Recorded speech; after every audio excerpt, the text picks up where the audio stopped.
Welcome to Kathy's Kitchen. Well, today we're going to make some great scones. The scones are like one of the easiest things to make in the world. It just requires a little bit of technique to really get a good scone. So, what are we going to start with? We're going to start with our nice big bowl. I like a nice deep bowl myself. That's what I use. Then, you're going to add 2 cups of flour. All right. And then you got 1/3 of a cup of regular sugar. And you got 1 teaspoon of baking powder and 1/4 teaspoon of baking soda. That's what's in here. All right, good. Now, you got to get a little salt. I like about 1/2 teaspoon, not more than that, although this recipe calls for a whole teaspoon. That's what I like. Okay, so you got that in there. And what you're going to do is just stir up your dry ingredients like that. Easy peasy.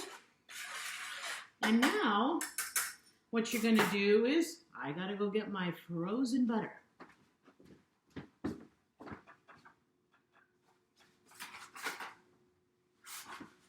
Okay, so one of the most important things is to have frozen, unsalted butter. All right, you can get that anywhere. The reason you want it to be frozen is because what makes a really nice light scone is to have the butter stay intact as possible. You don't want your butter to get soggy. You don't want your dough to get soggy. So what I usually do is I just take my little grater like this, and I just put the grater in there, and I just grate the butter on kind of the medium one. And so this is the only hard part, right, of the whole deal, is just grating the butter. You can sing a happy song. Whatever you want to do, you're just grating away. But this is the part that becomes the most essential for actually getting your scone right. I learned this little technique from one of my kids. Sometimes, they'll tell you to cut the butter in like the pastry blender. But in my opinion, this is the easiest way to do it. Now this particular recipe is going to make 8 nice big size scones. And by the way, what I did forget to tell you is turn your oven on to 400 degrees. Okay, because what you want the combination of a nice hot oven and really cold butter. And that makes everything else cook really quick around it. And at the same time, the butter creates these nice little pockets of air, which help you to have a nice, fluffy, fat scone. Okay, we're almost done with this fun grating part. These last little bits are the hardest. Now be careful, don't cut yourself. You don't want to donate to the cause, right? It's not too good to give a little bit of your skin or your blood to your scone. Not very happy. Okay, so we pretty much got it all the way down. Now, get the rest of that stuff off of there. And now, you just got a big pile of butter in there. So what you want to do now, you just use your fingers. And all you're doing, pretty much, is coating your butter with the flour. You just want to get it all in there, okay? This is not about mixing or stirring or anything like that at this point. Okay, now, this is the point where you're going to add whatever you want to go in your scone. So you can put all kinds of things in there. You can put chocolate chips, you can put some nuts in there, maybe like 1/2 cup of nuts. But what I like to put in there, I like to put in berries, and then I also like to use these cranberries or cran raisins. Now, you don't want a ton of them. That might have been a little bit more than I would normally do. And again, now I'm just kind of like, whee! I'm just kind of fluffing it in there. Nothing fancy. All right, now what I think really makes cranberries pop, excuse me while I scratch my nose, is to grate a little orange zest in there. So it just really makes the flavors pop. I love orange zest. You could use lemon zest. So like I said, this is the place where after you've done that little bit of butter in there, that you can really make your flavors. You can bring in your flavors. So whether it's fruit or you just don't want something that's super wet. Like you can't do bananas, right? Raspberries, too smushy. You got to have something that has a little texture. Otherwise, you add too much liquid to your dough and you defeat the purpose. But a little bit of orange zest is awesome. So, got some nice orange zest. We're going to put that in there. Woohoo! All right, cool.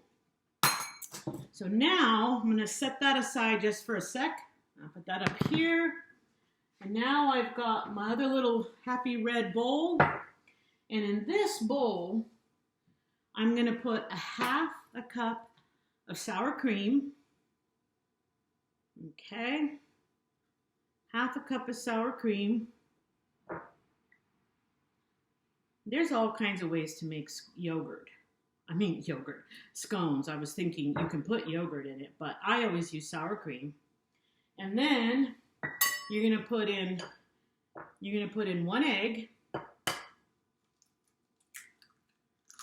All right, here's your egg.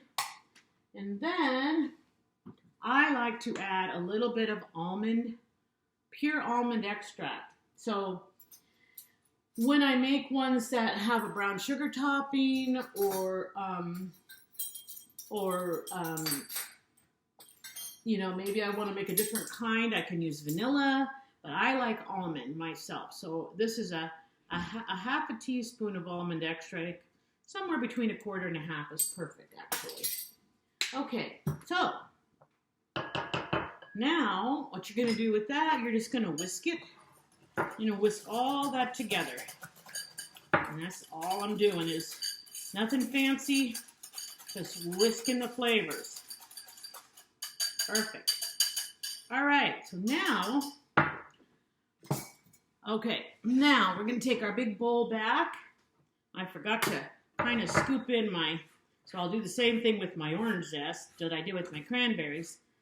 So you basically just coated those things with your flour and your butter. And I can still see the little flakes of the whole butter. That's perfect. That's good. Okay, so now we are going to add our wet stuff into our dry ingredients mixture. So just put it in, scrape it all out in there. Okay. Cool. All right, now, this part's a little bit tricky. What I do is I start off with just a regular old fork, like this. Okay, fork. All right, so here's the goal. And this is one of the tricky parts too. The goal is you want to press the liquid stuff into the dough, but you want to avoid mixing it. This is not a cake, okay? You don't want to mix it. So I start with this. I'm just pressing. It takes a while. Maybe 5 minutes just to start getting it all pressed in. I might turn it a few times, but that's just to get the water in there. But I'm not going to do this kind of deal, right? I'm just going to smush, smush, smush, smush. And one thing nice about using currants, I don't have to worry about them getting smashed and releasing their juice. If I do something like blueberries, then I have to be a little bit careful because I don't want all that blueberry juice to get everywhere. So you see, it's combining, and I'm mostly just pressing, pressing, pressing, press, press, press, press, press, press. That's all we're doing. We sing the happy press song, and we're just getting them all in there, and that's the whole deal.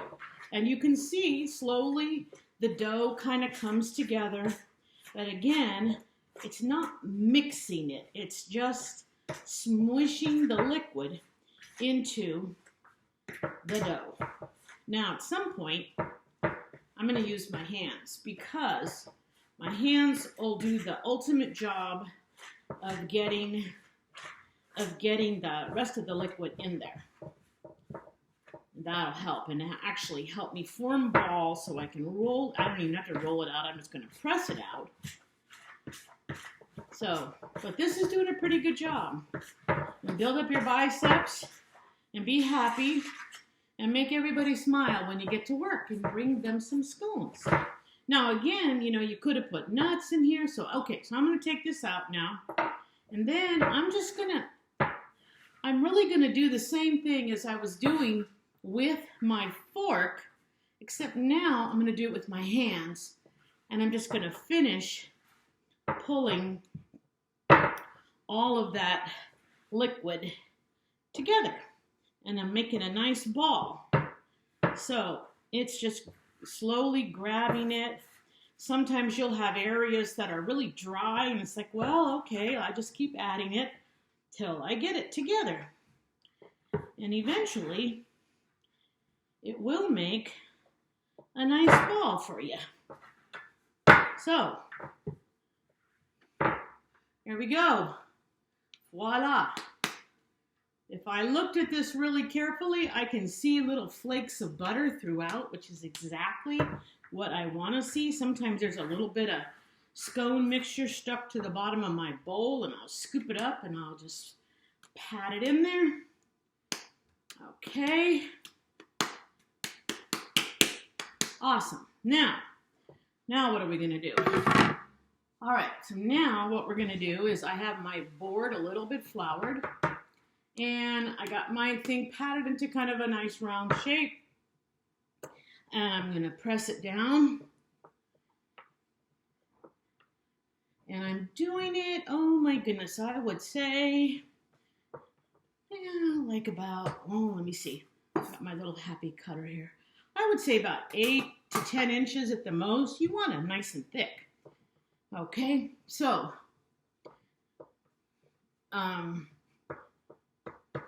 now what we do now, you can see that.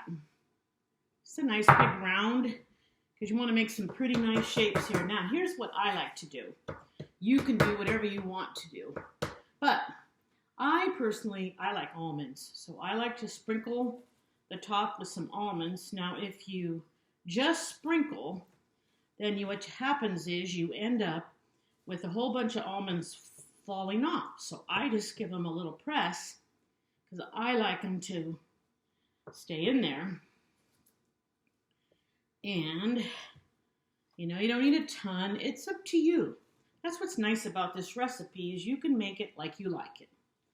All right, so you can see that. I just put the almonds in. I just push them in like that. And then I like this stuff called sugar in the raw. I get it at Sam's Club. It's actually vegan. Ooh.